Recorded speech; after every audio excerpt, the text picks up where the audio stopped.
అవని ఆ ఫస్ట్ది ఏంటి? పైది ఇది ఏంటది?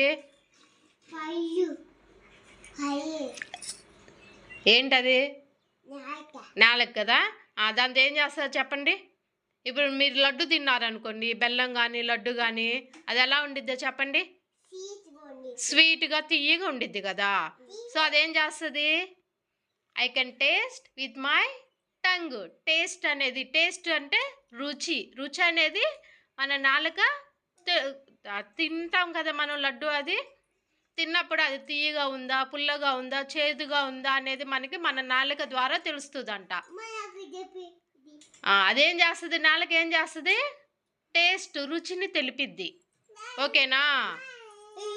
ఇప్పుడు చింతకాయ తిన్నారా, నిమ్మకాయ తింటారు కావ్య. అవన్నీ నిమ్మకాయ తింటావు కదా. నిమ్మకాయ ఎలా ఉండిద్ది? పుల్లగా ఉండిద్ది కదా.